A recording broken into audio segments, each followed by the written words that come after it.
পীরের দরবারে আসলাম, আমি বায়াত হইলাম। আমিও কিন্তু একজন মুরিদ, আল্লাহওয়ালার ভক্ত, আমিও কিন্তু বুজুর্গদের ভক্ত। আমিও একজনের কাছে বায়াত করছি। আমার মাথায় পাগড়ি দেখেন, আমার যিনি পীর পাগড়ি তিনি দিয়েছেন। জুব্বা দেখেন, আমার যিনি পীর জুব্বা তিনি দিয়েছেন। আজকে না, আমি 14 বছর হয়ে গেল আমি একজন বায়াত হওয়া, আমি একজন মুরিদান, আমি একজন বায়াত হওয়া, আমি একজন পীর সাহেবের ছাত্র। কই কই বন্ধুগণ, কোনদিন তো এক ওয়াক্ত নামাজ বাদ দিলাম না। আমার পীর সাহেব তো বলে নাই তুমি জানি নামাজ পড়ো না, রোজা রাখো না, ইবাদত করো না, জিকির করো না, এইটা তো বলেন নাই। প্রথম কথা হলো, তুমি যদি আমার কাছে বায়াত করবা, তুমি 5 ওয়াক্ত নামাজ ইহতিমামের সহিত পড়বা। বলে না, বলে না? এ কথা বলেন, আরো জোরে বলেন। তাহলে নামাজ কেন পড়েন না? আল্লাহর নবী বলছেন, আল্লাহর কাছে সবথেকে বেশি মহব্বতের আমল সময় মতো নামাজ আদায় করা। পৃথিবীর মধ্যে যত ইবাদত দেখেন আমার বন্ধুগণ, যত আল্লাহর ইবাদত দেখেন, বন্দেগী দেখেন, প্রত্যেকটা আল্লাহর ইবাদত আল্লাহ তাআলা ফেরেশতাদের মাধ্যমে আল্লাহর নবী পর্যন্ত পৌঁছাইয়া দিয়েছে। কিন্তু একটা আল্লাহর হুকুম আছে গো, যে আল্লাহর হুকুমটা আল্লাহ তাআলা আল্লাহর নবী পর্যন্ত ফেরেশতাদের মাধ্যমে দেন নাই, আল্লাহ ডাইরেক্ট পৌঁছায়া দিল। সেই ইবাদতটার নাম হইল বন্ধুগণ নামাজ। আল্লাহ মেরাজে নিয়ে গেলেন, তার বন্ধুকে ডাক দিলেন, বন্ধু আসো। সুবহানাল্লাযী আসরা বিআবদিহি লাইলাম মিনাল মাসজিদিল হারামি ইলাল মাসজিদিল আকসা। মেরাজের ঘটনা আপনারা সকলেই জানেন। আল্লাহর নবীকে ডাক দিয়ে নিয়ে গেলেন, জান্নাত দেখলেন, জাহান্নাম দেখলেন, আল্লাহর সাথে আলোচনা হয়ে গেল। বিদায় কালে আল্লাহর নবীর উম্মতের জন্য আল্লাহ 50 ওয়াক্ত নামাজ দিয়ে দিল। কত ওয়াক্ত নামাজ? মুসা নবীর সাথে রাস্তায় সাক্ষাৎ, লম্বা ঘটনা আপনারা জানেন, সংক্ষিপ্ত বলছি। ও নবী গো, আপনার উম্মতের জন্য আল্লাহ কি উপহার দিয়ে দিল? নবী জানাইয়া দিল, আমার উম্মতের জন্য আমার আল্লাহ 50 ওয়াক্ত নামাজ দিয়ে দিল। বলে পারবো না, কমাইয়া আনেন। কমাইতে কমাইতে 5 ওয়াক্ত রয়ে গেল। আল্লাহর নবীকে বলা হলো, তাও পারবো না। আল্লাহর নবী গেলেন না। দুনিয়ার জমিনের মধ্যে আল্লাহর নবী ঘোষণা দিয়ে দিল, তুমি যদি 5 ওয়াক্ত নামাজ আদায় করো, আল্লাহ তাআলা তোমার নামায় আমলের মধ্যে 50 ওয়াক্ত নামাজের সওয়াব দিয়ে দিব। 5 ওয়াক্ত নামাজের বদৌলতে কত ওয়াক্ত নামাজ? 50 ওয়াক্ত নামাজের সওয়াব। এ বন্ধুগণ আমার, শুধু তাই না, এশার নামাজ পড়িয়ে আপনি ঘুমের ঘরের মধ্যে চলিয়া গেলেন। ফজরের নামাজ যদি আপনি মসজিদে গিয়ে আদায় করেন, আল্লাহর নবী জানাইয়া দিল, তুমি যে ঘুম পারলা, এই ঘুমটাও কিয়ামতের ময়দানে নামাজের পাল্লার মধ্যে দিয়ে দেওয়া হবে। আরো জোরে বলেন সুবহানাল্লাহ। লা ইলাহা ইল্লাল্লাহ, জোরে লা ইলাহা ইল্লাল্লাহ, বলো লা ইলাহা ইল্লাল্লাহ, লা ইলাহা বলো লা ইলাহা ইল্লাল্লাহ, জোরে লা ইলাহা ইল্লাল্লাহ, লা ইলাহা ইল্লাল্লাহ। হাতে করো হাতের কাম, পায়ে করো পায়ের কাম। হাতে করো হাতের কাম, পায়ে করো পায়ের কাম। জবানে বলো হে মুমিন, আল্লাহ তাআলার জাতি নাম লা ইলাহা ইল্লাল্লাহ, জোরে জোরে লা ইলাহা ইল্লাল্লাহ, বলো লা ইলাহা ইল্লাল্লাহ, লা ইলাহা ইল্লাল্লাহ, জোরে লা ইলাহা লা ইলাহা ইল্লাল্লাহ মুহাম্মাদুর রাসূলুল্লাহ সকলেই বলেন সাল্লাল্লাহু আলাইহি ওয়াসাল্লাম। আমার বন্ধুগণ, খারাপ পাইতেছেন আপনারা? 5 ওয়াক্ত নামাজ পড়লে কত ওয়াক্ত নামাজের সওয়াব? নামাজ কত ওয়াক্ত? ডেইলি না সপ্তাহে? ডেইলি। আমার বন্ধুগণ, আল্লাহর নবী জানাইয়া দিল, এই 5 ওয়াক্ত নামাজ যদি তুমি ইহতিমামের সহিত আদায় করো, আল্লাহ তাআলা তোমাকে 5টা পুরস্কার দিয়া দিব। জোরে বলেন সুবহানাল্লাহ।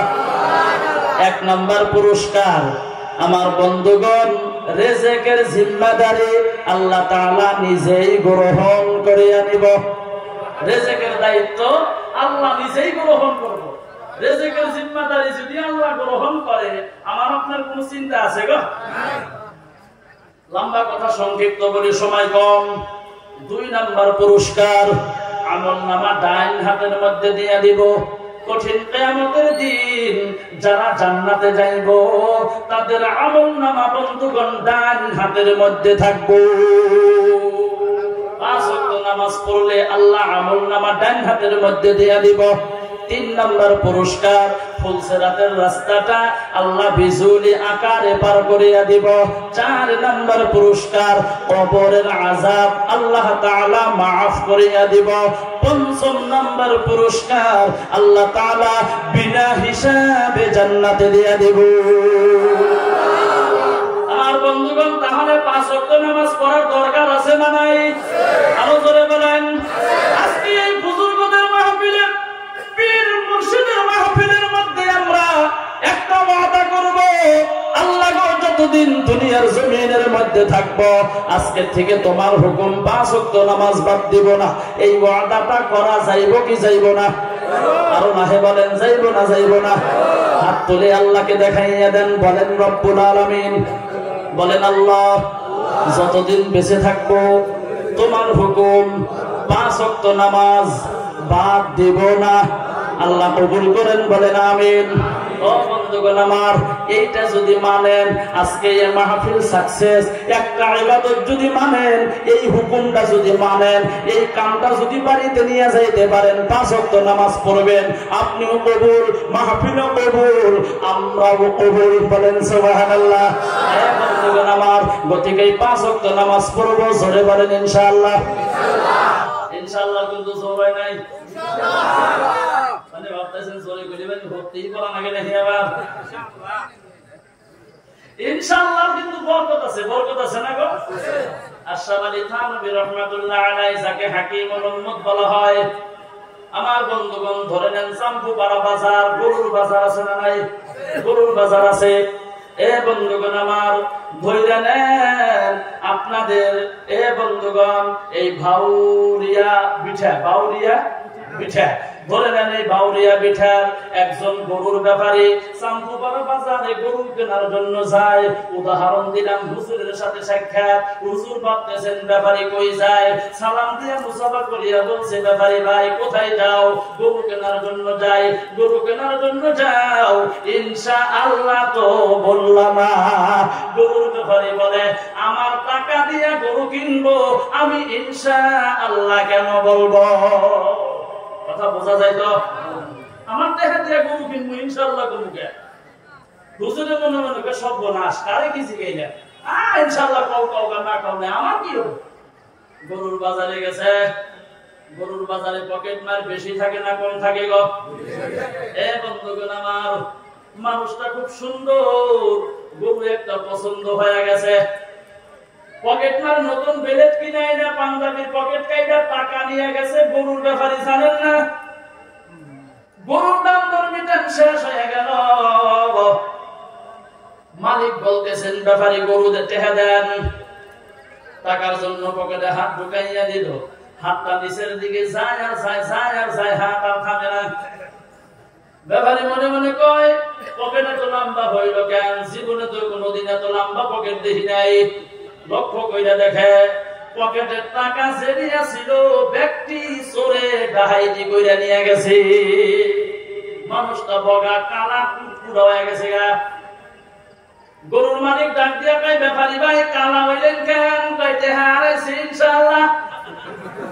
হেসুন ভাই ইনশাআল্লাহ। এই কথা কয়া বাড়ির দিকে রওনা। হুজুরের সাথে সাক্ষাৎ, ডাক দিয়া বলে মনে মনে কয় গরু দেখি না তো, সালাম দিয়ে মুসাফা করে কয় ভাই গরু কই? ভাই কিনি না ইনশাআল্লাহ। হুজুরের আসরে হেসুন কইলে ইনশাআল্লাহ, আহম পাই না ইনশাআল্লাহ, হেসুন পাই নাই আহম পাই কারণ কি? জিগাইছে কেনেন নাই কেন? ভাই টেহা হারাইছে ইনশাআল্লাহ।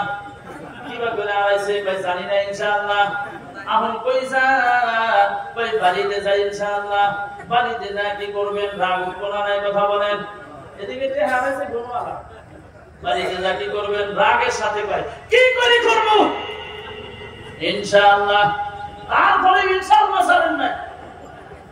হাকিমুল উম্মত আশরাফ আলী থানভী রাহমাতুল্লাহ আলাইহি মুসলমানের হাসি নামের একটা কিতাবের মধ্যে লিখতেছেন, এই ইনশাআল্লাহ যদি তুমি আগেই বলতাও, কি জানি তোমার টাকা হারাইতো। চিল্লাইয়া বলেন সুবহানাল্লাহ। গতিকে যখন যেটা আসে জোরে জোরে বলা লাগে, বলবো বলেন ইনশাআল্লাহ, আরো জোরে বলেন ইনশাআল্লাহ। আমার বন্ধুগণ নামাজের ওয়াদা দিয়ে দিলেন। আলোচনা লম্বা, নামাজের কথা বললে সময় মেকআপ হবে না। এ বন্ধুগণ আমার, আল্লাহ বলছেন ইত্তাকুল্লাহ, আমি আল্লাহকে ভয় করো, হাক্কা তুকাতিহি, ভয় করার মতো করিয়া ভয় করো। মনে আছে তো? এখানে তো মনে আছে না? আমার বন্ধুগণ এখানে আরেকটা কথা বলে যাই। আমার বন্ধুগণ, ওমর রাদিয়াল্লাহু তাআলা আনহু যখন এই পৃথিবীর আধা পৃথিবীর বাদশা ছিলেন, মানে যখন তার খেলাফত চলতো, আমার বন্ধুগণ ওমর রাদিয়াল্লাহু তাআলা আনহুর একজন সন্তানের নাম হইল আব্দুল্লাহ। জোরে বলেন কি নাম? আব্দুল্লাহ। এদিকে হযরত আলী রাদিয়াল্লাহু তাআলা আনহুর একজন সন্তান হইল হুসাইন। দুইজনে একই স্কুলে পড়ে, একই মক্তবে পড়ে, একই মাদ্রাসায় পড়ে। আমার বন্ধুগণ হুসাইন হইল পুরান, একটু পাওয়ার বেশি বড়। আমার বন্ধু একটা কলম নাই বা কাগজ নাই বা খাতা নাই বা কিতাব, হাতের মধ্যে লইয়া জমিনের মধ্যে ফালাইয়া দিল। বলতেছেন আব্দুল্লাহ উঠাইয়া দাও। উঠাইয়া দেওয়া হলো, আবার ফালাইয়া দিল। আবার বলছেন উঠাইয়া দাও। উঠাইয়া দেওয়া হলো, আবার ফালাইয়া দিল গো। আবার উঠাইয়া দাও। উঠাইয়া দিল। চতুর্থবার জমিনের মধ্যে ফালাইয়া দেওয়ার পর হুসাইন বলতেছেন আব্দুল্লাহ উঠাইয়া দাও। আব্দুল্লাহ ডাক দিয়া বলে, তুমি কি আমাকে চাকর পাইছাও নাকি? বারবার ফালাইয়া দিবে আর আমারে তুমি তুইলা দিতে বলবা? আমি কি তোমার গোলাম? আমি কি তোমার খাদেম? হুসাইন ডাক দিয়া বলে, এই আব্দুল্লাহ, তুমি তো গোলাম না, তুমি তো চাকর না, তুমি তো কামলা না, তুমি হইলাও খাদেমের বাচ্চা। খাদেম, গোলামের বাচ্চা গোলাম। কারে কাছে চিন্তা করছেন? খলিফাতুল মুসলিমিন, আধা পৃথিবীর বাদশা ওমর রাদিয়াল্লাহু তাআলা আনহু তার সন্তানকে বলতেছেন, তুমি তো খাদেম না, রাহাল না, কামলা না, গোলামের বাচ্চা গোলাম। আঙ্গর অঞ্চলে যদি একটা মেম্বারের গোলাম পাওয়া যায়, ওই মেম্বারের বাচ্চা মেম্বার, আপনি ছাড়বো? কথা কইনা ছাড়বো? কই সেকেন্ডার এটা দল থাকে দেখি দৌড় ফেলে যাবে দরবার নিয়ে। আব্দুল্লাহ বাড়িতে গেলেন, গাল পাশে গোলামের বাচ্চা গোলাম, কান্দিতে বাড়িতে গেছেন, ছোট মানুষ তো। ওমর রাদিয়াল্লাহু তাআলা আনহু ডাক দিয়া বলেন, আব্দুল্লাহ তুমি কান্দো কেন? বলে হুসাইন গাল দিয়েছে, এই বিচার না করা পর্যন্ত আমি কোনদিন মক্তবে যাইব না, মাদ্রাসায়ও পড়ব না। ওমর বলতেছেন বিচার করব, লম্বা কথা সংক্ষিপ্ত বলছি, বলতেছেন বিচার করব, কিন্তু আজকে না, শুক্রবার জুমার নামাজের সময় বিচার করব, হাজার হাজার মানুষের সামনে বিচার করব। জুমার নামাজের খুতবা দিতেছেন, হঠাৎ বন্ধ করে দিলেন। ওমর রাদিয়াল্লাহু তাআলা আনহু ডাক দিয়া বলছেন, হুসাইন তুমি আসো? বলে আসি। বলে দাঁড়াও। হুসাইন দাঁড়াইয়া গেল। তুমি আমার সন্তান আব্দুল্লাহকে গাল দিয়েছো? বলে হ। কেন গাল দিলা? তোমার নামে এখন বিচার করা হবে। হুসাইন ডাক দিয়া বলতেছেন, এ খলিফাতুল মুসলিমিন ওমর রাদিয়াল্লাহু তাআলা আনহু, আপনাকে একটা প্রশ্ন করব, আপনি তো আধা পৃথিবীর বাদশা, আপনি তো খলিফাতুল মুসলিমিন। নবী বলেছেন আমি নবীর পরে তো কোন নবী দুনিয়ায় আর আসবে না, আল্লাহ দিবেন না, কিন্তু আমি নবীর পরে যদি কাউকে আল্লাহ নবী বানাইয়া পাঠাইতো, ওমর রাদিয়াল্লাহু আনহুকে আল্লাহ নবী বানাইয়া দিত। আরো আসতে বলেন সুবহানাল্লাহ। বন্ধুগণ আমার, সেই ওমর খলিফাতুল মুসলিমিন, আধা পৃথিবীর বাদশা, তাকে ডাক দিয়া বলেন, এ ওমর খলিফাতুল মুসলিমিন, একটা প্রশ্ন, সত্য কথা বলবেন, মিথ্যা কথা বলবেন না, বলে বলো, কি বলবা বলো। আপনি বলেন তো দেখি, আপনি কি আমার নানা আল্লাহর নবী, ফেরেশতাদের নবী, সারা জাহানের নবী, নবীদের নবী, আমার নানা বিশ্ব নবী, আকায়ে নামদার, তাজদার মদিনা, আমিনার লাল, মধুর দুলাল, সরওয়ারে দু জাহান হযরত মুহাম্মদ মুস্তাফা সাল্লাল্লাহু আলাইহি ওয়াসাল্লাম, আমার নানা আপনি খাদেম ছিলেন কিনা? এই কথা বলার পর ওমর রাদিয়াল্লাহু তাআলা আনহু চুপ হয়ে গেলেন, মাথাটা নিচের দিকে দিয়ে দিলেন, জবাব নাই, কোনো কথা নাই, জবাব বন্ধ। এবং যখন আমার মাথাটা নিচের দিকে দিয়া দুই চোখ দিয়ে বন্ধুগণ ঝারঝার করে পানি পড়তেছেন, কাঁদতে কাঁদতে রে বন্ধু দাড়ি মুবারক ভিজা গেছে গা, বুক মুবারক ভিজা গেছে গা, মনে মনে বলতেছেন সত্যি তো আমি তোমার নানা বিশ্ব নবী সাল্লাল্লাহু আলাইহি ওয়াসাল্লামের খাদেম ছিলাম, তুমি তো মিথ্যা কথা বলো নাই। আমার বন্ধুগণ, ওমর রাদিয়াল্লাহু আনহু ডাক দিয়া বলেন, এ হুসাইন, তুমি যেই কথাটা বললা, এই কথাটা কি তুমি একটা কাগজের মধ্যে লেখা দিতে পারবা? অবশ্যই পারবো, বলে লিখে দাও। একটা খেজুরের পাতার মধ্যে লিখে দিল, ওমর রাদিয়াল্লাহু আনহু আমার নানা বিশ্ব নবীর খাদেম ছিল, এইটা লেখা দিলেন, আমি হুসাইন সাক্ষী দিয়া দিলাম। আমার বন্ধুগণ, ওমর রাদিয়াল্লাহু আনহু ডাক দিয়া বলেন, আমার সাথীরা গো, ও আমার সাথীরা, ও আমার ভাইয়েরা, আল্লাহর নবীর সাহাবায়ে কেরামরা, তোমরা মনোযোগ দিয়া শোনো, আমি যখন দুনিয়ার জমিন থেকে বিদায় হইয়া যাইব, এই যে হুসাইন লেখা দিছে আমি দুনিয়ার মধ্যে বিশ্ব নবীর খাদেম ছিলাম, এই কাগজের টুকরাটা আমার কাফনের কাপড়ের মধ্যে তোমরা দিয়া দিবা।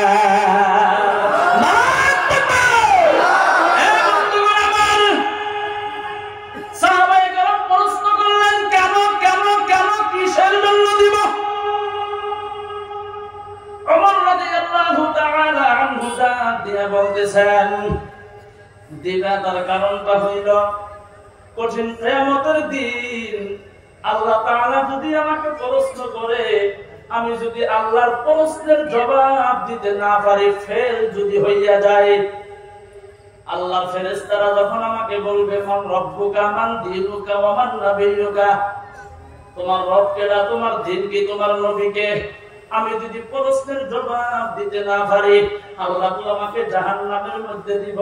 আল্লাহ বানানো জাহান্নামের আগুন আমি ওমর সহ্য করতে পারবো না। আমার বন্ধুগণ, আশারায়ে মুবাশশিরা আল্লাহর নবীর 10 জন সাহাবীকে আল্লাহ তাআলা এই দুনিয়ার জমিনের মধ্যে জান্নাতের টিকিট দিয়েছিলেন। মরার পর কোনো চিন্তা নাই, কোনো টেনশন নাই, ডাইরেক্ট আল্লাহ তাআলার জান্নাতের মধ্যে চলিয়া যাইব। তার মধ্যে একজন হইল ওমর। মরণের পর কোনো চিন্তা নাই, টেনশন নাই, ডাইরেক্ট জান্নাতে। আমার বন্ধুগণ, তারপর চিন্তা দেখতেছেন, আমি মরণের পর আল্লাহ যদি আমাকে জাহান্নামে দেয়, আমি তো জাহান্নামের আগুন সহ্য করতে পারবো না। হুসাইন লেখা কাগজের টুকরাটা কাফনের কাপড়ের মধ্যে দিয়ে দিবে, কঠিন কিয়ামতের দিন আমি ওই কাগজের টুকরাটা আল্লাহকে দেখাইয়া দিব। আল্লাহ গো, দুনিয়ার মধ্যে দেখো তোমার নবীর নাতি হুসাইন সাক্ষী দিয়ে দিছে দুনিয়ার মধ্যে আমি তোমার নবী, ফেরেশতাদের নবী, আল্লাহর নবীদের নবী, সারা জাহানের নবী, কুল কায়নাতের নবী, নবী মুহাম্মদুর রাসূলুল্লাহ সাল্লাল্লাহু আলাইহি ওয়াসাল্লামের খাতির ছিলাম। এই খাতিরে আমাকে তুমি maaf করিয়া দাও। আমার বন্ধুগণ, তার টেন্ডেন্সি দেখেছেন, মরণের পর ডাইরেক্ট জান্নাতি চিন্তা নাই, ডাইরেক্ট জান্নাতি। কিন্তু তারপরেও তার টেন্ডেন্সিটা একটু লক্ষ্য করেন বন্ধুগণ আমার, কেমন করে আল্লাহকে ভয় করেছে, জাহান্নামের আগুনকে কেমন করিয়া ভয় করেছে। সেই জন্য আল্লাহ বলছেন হাক্কা তুকাতিহি, খালি মুখের দ্বারাই ভয় করবা হবে না, ভয় করার মতো করিয়া ভয় করো। চিল্লাইয়া বলেন সুবহানাল্লাহ। লা ইলাহা ইল্লাল্লাহ, বলো লা ইলাহা ইল্লাল্লাহ, লা ইলাহা ইল্লাল্লাহ, বলো লা ইলাহা ইল্লাল্লাহ, জোরে লা ইলাহা ইল্লাল্লাহ। কালিমাটা ভালো লাগে না খারাপ লাগে গো? আরো জোরে বলেন, আরো মহাব্বতে বলেন। খালি অল্পাই গেছেন, তাড়াতাড়ি এসেন, পিছনে যারা দাঁড়ায় আছেন অনুরোধ করছি বসেন। আল্লাহ রাস্তায় বলছি পাও দুইটা আগাইয়া দেন, পায়ের মধ্যে হাত লাগাইয়া বলবো দয়া করে বসেন। যারা প্যান্ডেলের ভিতরে আছেন, এই যে হাত লাগাইছি পায়ের মধ্যে, আল্লাহ রাস্তায় বন্ধুগণ একটু আকবারের পিছনের মানুষ কয়জনকে বসার সুযোগ করে দেন। আসেন ভাই, দয়া করে আসেন, আসেন ভাই। ভিতরে যারা আছেন ভিতরে আইগেন, পিছনে যারা আছেন ভিতরে আসেন। এই গেদা, এই গামছা লাল ভাই গেন, ওবি ফুটটি দূরে থাকে, মনে করে পেরা গাইরা বসে।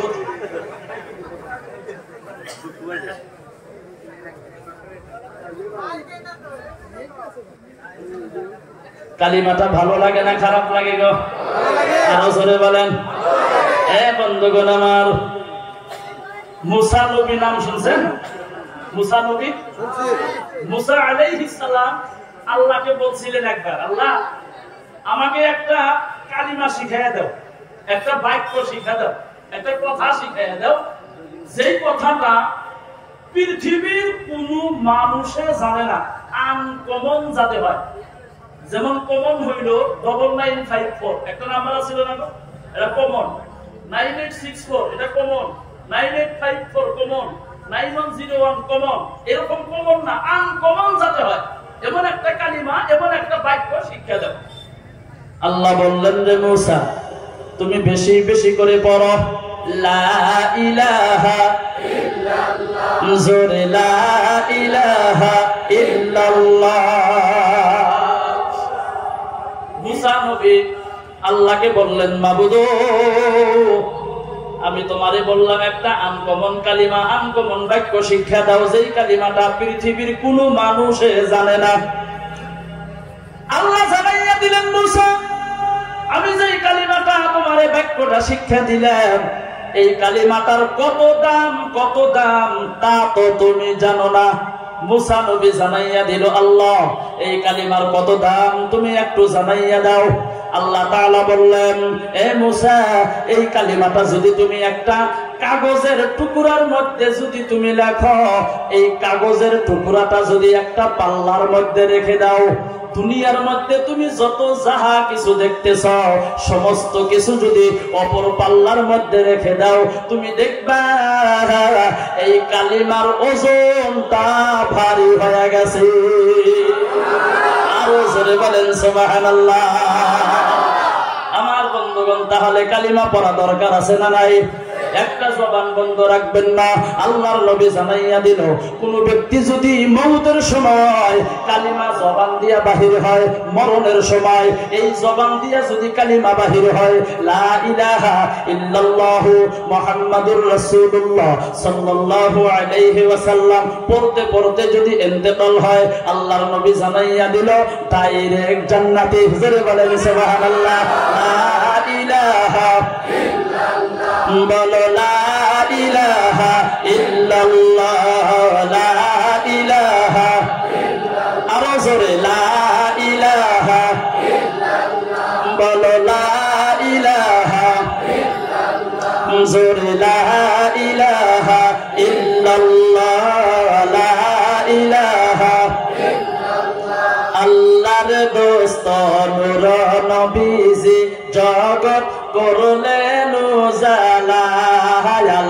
রে দোস্ত নূর নবীজি জগৎ করলেন উজালা সেই নবীজির কালিমা পড়র সেই নবীজির লা ইলাহা ইল্লাল্লাহ লা ইলাহা লা ইলাহা ইল্লাল্লাহু মুহাম্মাদুর রাসূলুল্লাহ সকলেই বলেন সাল্লাল্লাহু আলাইহি ওয়াসাল্লাম। আমার বন্ধুগণ খারাপ পাইতেছেন আপনারা?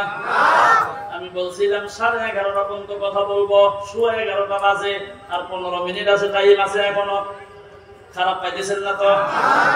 স্বামী স্ত্রী দুইজনই চাকরি করে, জোরে বলেন কি করে? চাকরি করে। একদিন গরমের দিন, তামাম মশা, স্ত্রী ভাত বানাইছে, সবজি বানাইছে গো, দুইজনই খানা পিনা শেষ হয়ে গেছে, ঘুমের ঘরের মধ্যে চলে গেল। স্ত্রী ডাক দিয়া বলেন, স্বামী গো মাথা কেমন জানি করে, ভালো লাগে না। ও স্বামী গো, ঘুমের ঘরের মধ্যে যাব, একটু দয়া করিয়া মুসুরিটা টানাইয়া দেন। মুসুরি বোঝেন তো? মুসুরি, মুসুরিটা টানাইয়া দেন। স্বামীর মেজাজ গরম, হ্যাঁ আমি চাকরি করি, পোলাপানের সাথে চিল্লা চিল্লি করি, আমায় হে তুমি হুকুম করো, এই সাহসটা পাইলা কই? স্ত্রী ডাক দিয়া কয়, আমি কি স্কুলে যায় ঘোড়ার ঘাস কাটি নাকি? আমিও তো চাকরি করি। এক কথায় দুই কথায় দুইজনের সাথে তামাম ঝগড়া। আমার বন্ধুগণ, হঠাৎ করিয়া স্বামী ডাক দিয়া বলেন, বিবি গো ঝগড়া করার দরকার নাই, একটা কথা বলি। বলে কি কথা? দুইজনই লম্বা হইয়া ঘুমায়, যে ব্যক্তি আগে কথা বলবো সেটি মুসুরি টানাইব। স্ত্রী ডাক দিয়া কয়, ভালো বুদ্ধি, এত বুদ্ধি নিয়ে থাকেন কিবা কইরা? দুইজনই লম্বা হইয়া ঘুমাইছে, ঘুম তো ধরেই না, তারা মশার কামড়ায় ম্যালেরিয়া বানাইছে, কিন্তু কথা বলেন না। কথা বললেই কি করা লাগবো? কথা কয় না, কি করা লাগবো? মুসুরি টানান লাগবে, সেই জন্য কথা বলেন না। একদিন, 2 দিন, 3 দিন, 4 দিন যদি আপনার ঘুম না হয়, 4 দিনের দিন যদি আপনি ঘুমের ঘরের মধ্যে চলে যান, মশা যদি কানের নিকটে আইসা কয় চাচা ওঠেন, আপনার ঘুম হবো জীবনে? কথা কয় না, ঘুম হবো গো? এরা কথাও বলেন না, মুসুরিও থানায় না। ঘরের পিছনে একটা চোর আছিল, চোর শুই না মনে মনে কয় আজকাই মজা, সারের বাড়িতে চুরি করুম। এরা কথাও কব না, মুসুরিও বানাইব না, মজা কইরা চুরি করব। চোর রাতের 12টা 1টা 1:30 যখন বাজে, লাহে লাহে ঘরের ভিতরে ঢুকছে। দরজা লাগা নাই, মানে কথা কই মুসুরি টান না কো, তার জন্য দরজাও খোলা। ঘরের মধ্যে দেখে দুইজনই বড় বড় চোখেরা ছায়া রয়েছে, কথা বলেন না। কথা বললে কি করা লাগবো? কথা পায় না, কি করা লাগবো? মুসুরি টানান লাগবো। চোর ডাক দিয়ে কয়, স্যার গডরেজের চাবি কই?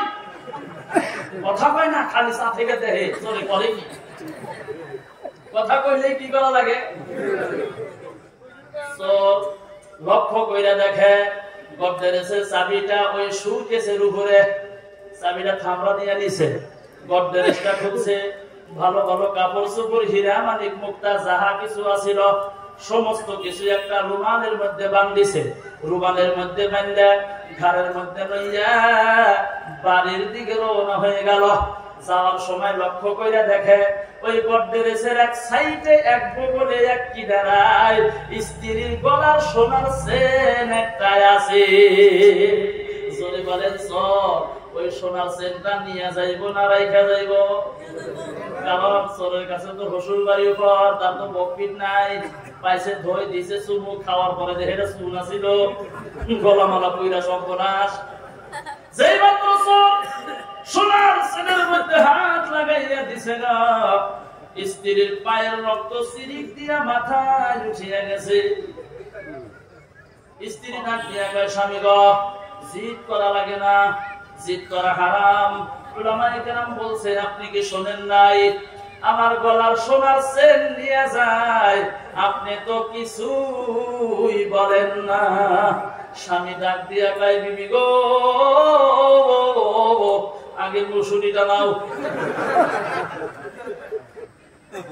এইবার ছোটখাটো কথা নিয়ে আমাদের ঝগড়া হয় না গো, কথা কয় না, হয় না? আর এই ঝগড়ার থেকে এই ছোটখাটো কথা নিয়ে আমার বয়ান শেষের দিকে আনছি, এই ছোটখাটো কথার থেকে ছোটখাটো কথা নিয়ে অনেক বাড়ি আছে। জি জি জি, এই দিকে গেলাইছি আমি। এই ছোটখাটো কথা নিয়ে অনেক বাড়ি আছে, স্বামী স্ত্রীর মধ্যে তুমুল ঝগড়া হয়। বহু প্রমাণ এই দুনিয়ায় আছে, স্বামী স্ত্রীর সাথে সারাসারি হয়। কথা বল ঠিক না? আরো লাহে কোন ঠিক না? হাজারো বুড়ি বুড়ি প্রমাণ আছে অল্প স্বল্প কথা নিয়ে। কে স্বামী যদি কইছে মুসুরি টানার না, তুমি টানাও, নয় অল্প পয়সাই রাখবে না, তোমার হাতে জিদ করা না। স্বামী যদি অল্প জিদ করলো, মেলা বইজি আছে, স্ত্রী আছে, হেরাও জিদ করে, তুমি জিদ করে হাবা, আমি পারবো না। এবার মেলা স্ত্রী আছে, আছে না গো? আছে।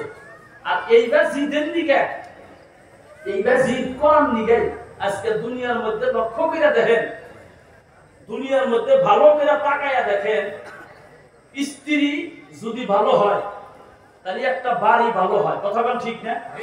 একজন মহিলা যদি ভালো হয়, বাড়িটা ভালো হয়। মহিলা যদি দিনদারি হয়, বাড়িটার মধ্যে দিনদারি হবো। মহিলা যদি নামাজি হয়, বাড়িটার মধ্যে নামাজি হবো। মহিলা যদি আল্লাহওয়ালা হয়, বাড়িটার মধ্যে আল্লাহওয়ালা হবো। কিন্তু আমরা এর উল্টা, আমরা এইটার উল্টা। না নামাজের খবর আছে, না রোজার খবর আছে, না কিসের খবর আছে? স্বামী স্ত্রী সারাদিন ঝগড়া, খালি ঝগড়া। কালিয়ালি একবার ভাগবতী বক্তা, বরপেটার নাম শুনছেন? সিরাঙ্গের হাকিম আব্দুল রশিদ, হাকিম আব্দুল রশিদ, উনি একজন খুব ভালো মানুষ। এক জায়গায় ধর্মসভায় গেছে, ধর্মসভায় যাওয়ার পরে সভা টভা করে রাত্রে ঘুমাইছে। সকালবেলা ফজরের নামাজ পড়বার নিগা মসজিদে গেছে। একজনে ডাক দিছে, হুজুর তালি নামাজ পড়লেন, আঙ্গু বাড়িতে চা দাওয়াত চলেন। এখন রাত্রে সভা করতেছি, আমি যদি রাত্রে ঘুমাই, ফজরের নামাজ যদি মসজিদে পড়ি, আপনাদের কারোর সাথে যদি সাক্ষাৎ হয়, চা দাওয়াত দিবেন না? কথা কম দিবেন না? নাই দিবেন। হুজুর চলেন একটু আঙ্গু বাড়িতে, বাড়িটাও পালা আসেননি, এক কাপ চা খাই আসেননি, দাওয়াত দেয় মানুষের।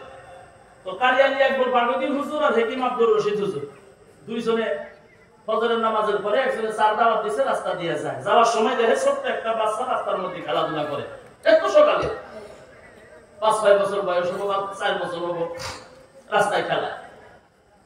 আলী একবার পার্বতী হুজুর খেয়ালটা ফকরা চাইলে তো সালাম দিছে, বাবা আসসালামু আলাইকুম। গেদা এত খারাপ ভাষা কইছে যে ভাষায় দিনে মাইক দেওয়া পাওয়া যাবে না, এত খারাপ ভাষা কইছে। ভাষাটা কইলাম না, বুঝে দেন তাহলে কত খারাপ ভাষা হওয়া পারে।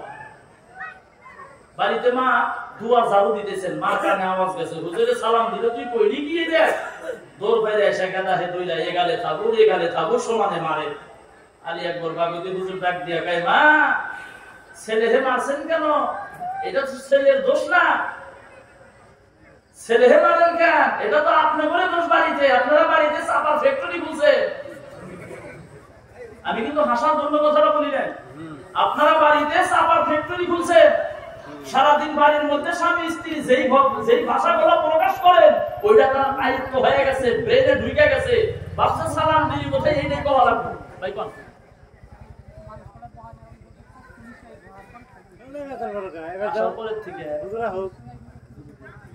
ঠিক আছে, আসুন হুজুর, আসুন হুজুর করো কালি হুজুর কে আইছে। হুজুর বলছেন আপনারা কি বাড়িতে তো সাবার ফ্যাক্টরি খুলছেন, ছেলে তো দোষ না এটা। আর বর্তমান বাস্তবে আপনি লক্ষ্য করেন কথাটা হয়, বাড়ির মধ্যে স্বামী স্ত্রী আমরা যে ভাষা প্রয়োগ করি অধিকাংশ বাড়িতে, আপনাদেরও হয়তো নাই, আমাদের নলঙ্গা গল্পরা দিয়ে বহুত আছে, আছে হিন্দা আছে, থাকবো না একই জাতের মুসলমান, আমরা কম বেশি আছে কি থাকবো না। তাই চিন্তা করেন, অবরোধে যাওয়া লাগবে এটা চিন্তাই নেই, টেনশনই নাই। পৃথিবীতে যেহেতু আল্লাহ নবী করে প্রোগ্রাম, আমি সেই জন্য কথাটা টান দিছি, পৃথিবীতে যত বড় বড় বুজুর্গ দেখেন, যত বড় বড় আল্লাহ নবী দেখেন, যেমন বাসকান্দি হুজুর রাহমাতুল্লাহ আলাইহি, আমাদের বাবাপাড়ার শেখ হুজুর রহমাতুল্লাহ আলাইহি, খাজা মুঈনুদ্দিন চিশতি রহমাতুল্লাহ আলাইহি, আদিবারে আল্লামা শামসুদ্দিন আলতামাশ রহমাতুল্লাহ আলাইহি, কুতুবউদ্দিন বখতিয়ার কাকি রহমাতুল্লাহ আলাইহি, আমার বন্ধুগণ আল্লামা সানাউল্লাহ পানিপতি রহমাতুল্লাহ আলাইহি, হাকিমুল উম্মত আশরাফ আলী থানভী রহমাতুল্লাহ আলাইহি, আদিবারে পৃথিবীর মধ্যে যত বড় বড় বুজুর্গ দেখেন, একজন বুজুর্গ, একটা বুজুর্গ জীবনী ইতিহাস আপনি দেখাইতে পারবেন না মা বাবার বদদুয়ায় তারা বুজুর্গ হয়েছে, একটাও দেখাইতে পারবেন না।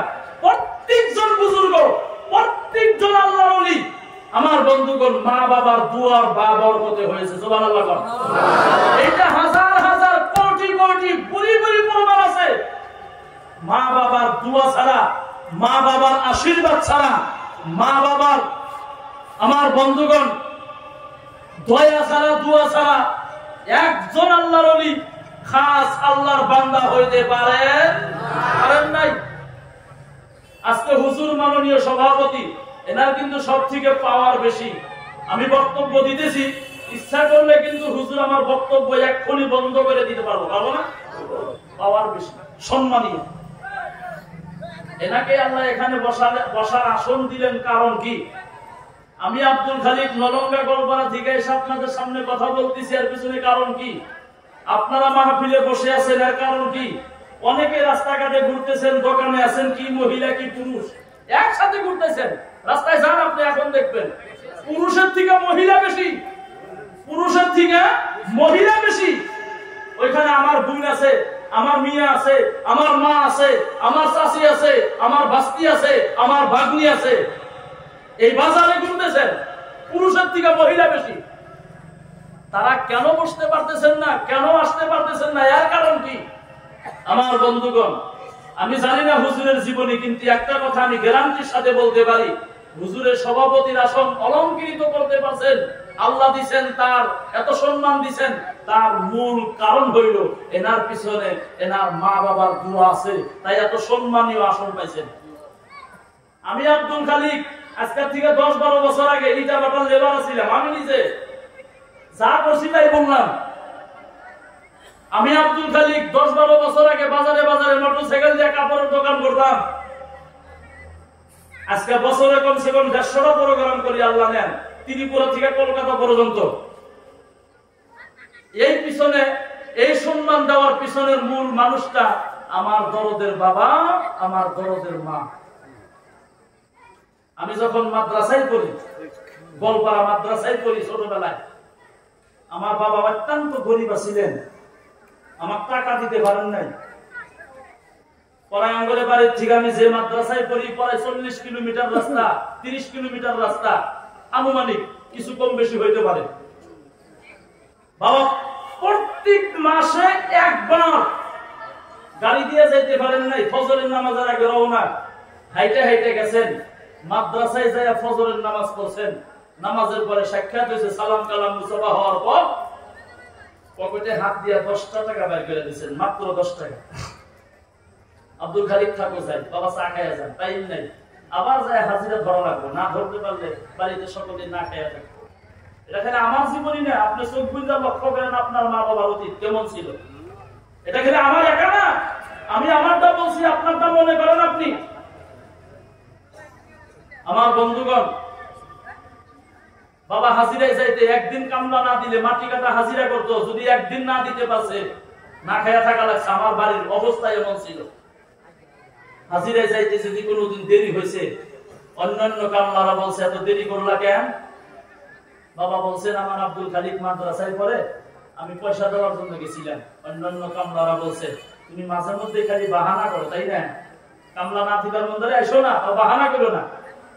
বাবা কোনো জবাব দেন নাই, মাথাটা নিচের দিকে দিয়ে 2 চোখের পানি যার যার কইরা ছাড়ছেন, আর আল্লাহর কাছে দোয়া করেছেন, মাবুদ গো, আমার আব্দুল খালিক মাদ্রাসায় পড়ে গো, আমাকে যে যত কথা বলুক না কেন আমি জবাব দিব না, কবুলের মালিক হইলা আল্লাহ তুমি, আমার আব্দুল খালিককে তুমি কবুল আর মঞ্জুর করিয়া নিও। এ বন্ধুগণ আমার, আজকে সেই বাবার দুয়ার বরকতে এখানে বসা। আপনি ধর্মসভায় বসে আছেন, আপনার পিছনে আপনার মা বাবার দোয়া আছে। বলি তো অনেক মানুষ রাস্তায় ঘুরতেছেন, তারা বসতে পারেন না কেন? জোনপুর থেকে হুজুর এখানে আসছেন, আরো তো হুজুর আছে, তারা আসলেন না কেন? এনাকে মহব্বত করেন কেন, ভালোবাসেন কেন? এর পিছনের মূল কারণটা হইল এনার পিছনে এনার মা বাবার দোয়া আছে। একজন ব্যক্তি বন্ধুগণ কোনদিন মাওলানা হইতে পারবেন না, মাস্টার হইতে পারবেন না, মুফতি হইতে পারবেন না, ইঞ্জিনিয়ার হইতে পারবেন না, যদি আপনার পিছনে আপনার মা বাবার মেহনত না থাকে, আপনার পিছনে যদি আপনার মা বাবার দোয়া না থাকে। জোরে বলেন কথা ঠিক কি নয়? আমার বন্ধুগণ, একটা কথা বলে বক্তব্য শেষ করে দিছি, শোনা যাবে তো কথা না? শেখ ফরিদ রহমাতুল্লাহ আলাইহি বহুত বড় বুজুর্গ ছিলেন, আল্লাহর খাস বান্দা। মনোযোগ দিবেন, ওনার এই মুখমণ্ডলটা, এই চেহারাটা, এই মুখটা যদি কোনো গায়ের কম মানুষে দেখতো, দেখার লগে লগেই কালিমা পড়ে মুসলমান হয়ে যাইতো। চিল্লাইয়া বলেন সুবহানাল্লাহ। এই মুখ দেখার লগে লগে কালিমা গ্রহণ করেছেন। এত মুখের মধ্যে আল্লাহ নূর দিছিলেন। শেখ ফরিদের নামে কেস করা হলো বন্ধুগণ আমার, এফআইআর করা হলো। ও মুসলমান বন্ধুগণ আমার, শেখ ফরিদকে কাঠগড়ার মধ্যে ডাক দেওয়া হলো। শেখ ফরিদ রহমাতুল্লাহ আলাইহি আমার বন্ধুগণ এবার কাঠগড়ার মধ্যে রওনা হয়ে গেল। মুখের মধ্যে নেকাব লাগাইয়া দিলেন। মহিলা মানুষে যেমন করিয়া বোরকা পরিধান করে শেখ ফরিদ রহমাতুল্লাহ আলাইহি তেমনি মুখের মধ্যে আমার বন্ধুগণ নেকাবের মধ্যে একটা কাপড় দিয়া চোখ দুইটা বাহির করিয়া ওই বিচারের ময়দানের দিকে রওনা হয়ে গেল। বিচারের ময়দানে যাওয়ার পর জেনারা মুখিয়াল উকিল যাদেরকে বলা হয়, ডাক দিয়া বলেন, শেখ ফরিদ তুমি তোমার মুখটা খোলো। মুখ খোলেন না, কারণ আমার মুখটারই তো দোষ, সেই জন্য তো কাঠগড়ায়। আবার বলছেন মুখটা খোলো, মুখ খোলেন না। আবার বলছেন তুমি তোমার মুখটা খোলো, মুখটা খোলেন না। আমার বন্ধুগণ, যিনি বিচারক, যিনি দেওয়ানি, যিনি মাতাব্বর, আমার বন্ধুগণ ম্যাজিস্ট্রেট যাকে বলা হয়, তিনি ডাক দিয়া বলতেছেন, শেখ ফরিদ মুখ যদি দেখা না যায় কথা বলিয়া ভালো লাগে না, মুখ যদি দেখা না যায় গো কথা শুনিয়াও ভালো লাগে না। কথা বলেন কথা ঠিক কি নয়? আমার বন্ধুগণ, এই কথা বলার পর শেখ ফরিদ রহমাতুল্লাহ আলাইহি মুখের নিকাবটা উঠাইয়া দিল, মুখমণ্ডলটা বাহির হয়ে গেল। কিতাবের মধ্যে লিখতেছেন আমার বন্ধুগণ, শেখ ফরিদ রহমাতুল্লাহ আলাইহি যখন এই মুখটা বাহির করিয়া দিল, মুখমণ্ডলটা যখন বাহির হইয়া গেল, আমার বন্ধুগণ একটা মিনিট লাগে নাই, ওইখানে যে কয়েকজন শিক্ষিত মানুষ আছিল, প্রায় 40 থেকে 42 জন ছিল। আমার বন্ধুগণ, এই মুখমণ্ডলটা দেখার লগে লগেই গো তারা একসাথে আমার বন্ধুগণ কালিমা গ্রহণ করিয়া নিল।